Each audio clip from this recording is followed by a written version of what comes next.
Joel Embiid got into a physical altercation with a reporter. That means he shoved the reporter who recently wrote about a column about Embiid that referenced Embiid's late brother and his newborn son. For context, it did not highlight Embiid in a positive light. For those, I don't know if y'all can see, I can't adjust the camera right now. So what we'll do is I'll just read it to you.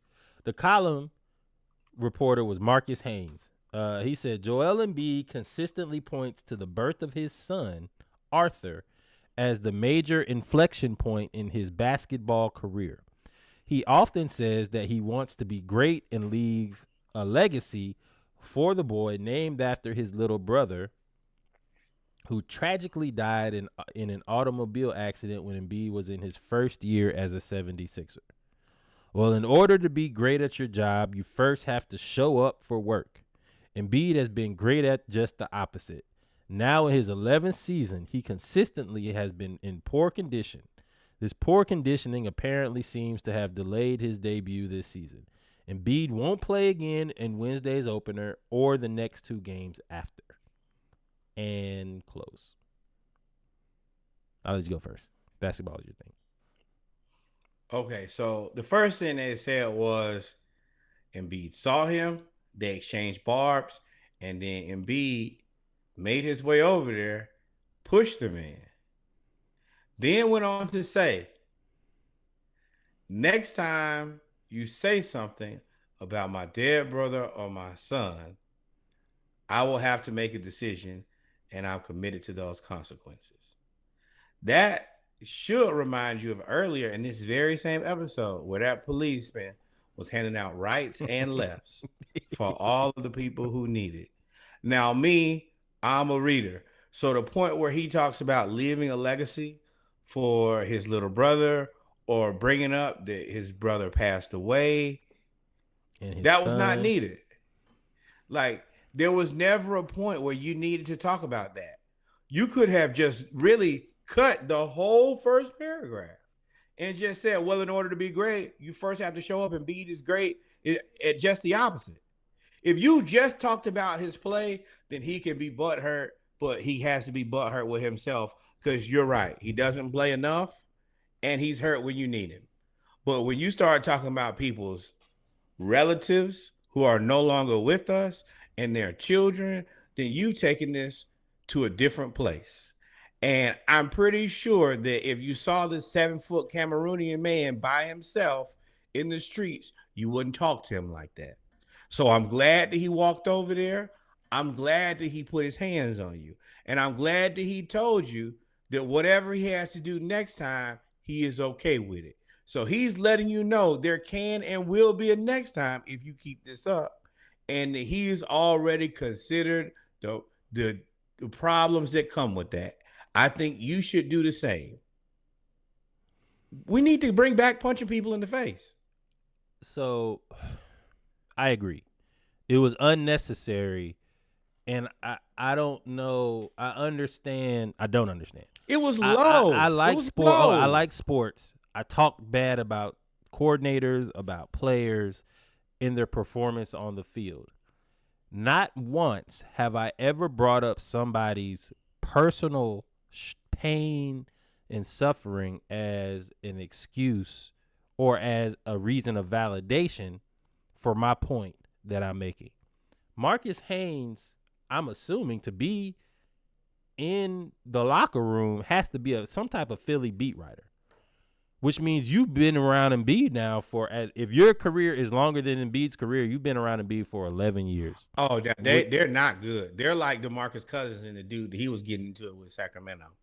That's fine, They but that don't matter to me. Whether I don't like you or not is fine.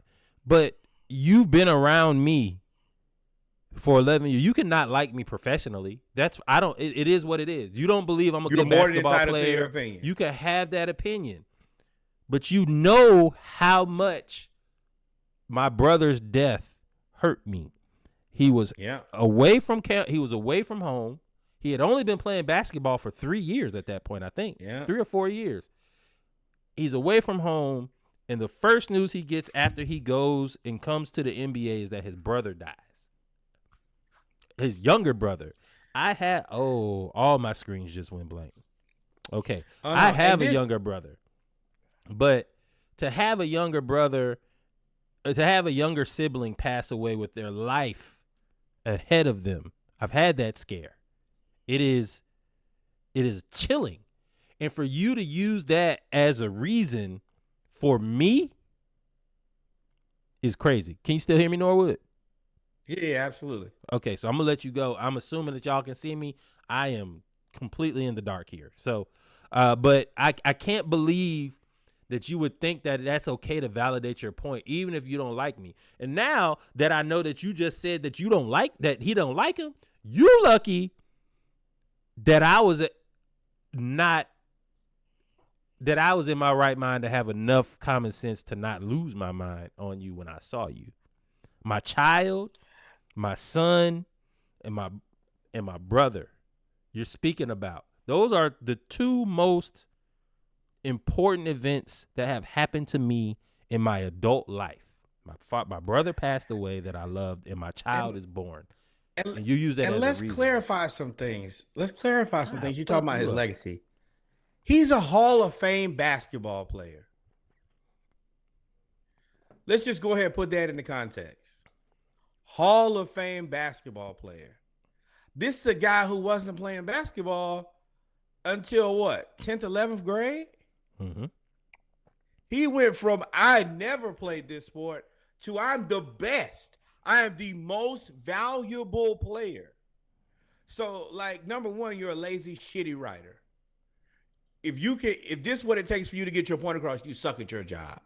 Then on top of that, why anybody would want to take the worst moments a human has ever experienced and use that as your jumping off point, it's despicable. And once again, I hope that he puts his hands on you. That's it. But Yep. be tough. He Be slapped tough. this shit out you. Hey, and everything that I've seen, everybody's like, well, It is what it is. Like you said play it. stupid games, win stupid prizes. Yeah. That's like when you be in the lunchroom and you be like, dang, he beat Hey, the shit out of that dude. Well, I mean, he slapped his I sister. Well, I mean, all right. bruh, and if he put his hands on you, it won't be nobody saying, "Oh, Embiid wrong." I hope he save it up. I hope he save it up and slap fire at you, boy. Yep. But ladies and gentlemen, I want to talk about the Hawks, but I have no screens. Like everything is dark, and if I restart everything, it's gonna end up cutting That's everything off. So we're gonna end the episode here. Hawks are 3-4. Update. They lost by 30 to the Celtics. the whole team is hurt, yo. Y'all know what it Everybody's is. hurt. We beat the Pelicans because Jalen Johnson is about to be most Oh, improved player by far. It's not even gonna be close. the Pelicans' whole team, they might be more hurt than us. I think Jalen they're Johnson. missing 4 starters: Yeah. McCollum, Murray, Zion. Zion Yeah. didn't play, and the dude that just got the extension, Oh, and not Trey not Murphy. hurt, but Trey Trey Murphy. Murphy. You're right. Yeah, 4 out of your 5 starters don't play. You're gonna lose, even to the Hawks, who are terrible. Yep. We bad though, boy. But Norwood, if we ain't miss anything, take us out. I'm gonna keep it simple and to the point, ladies and gentlemen. Number one, more black cowboys, more black cowgirls. Actually, that's number 2. Number 1, more black baseball, more black baseball.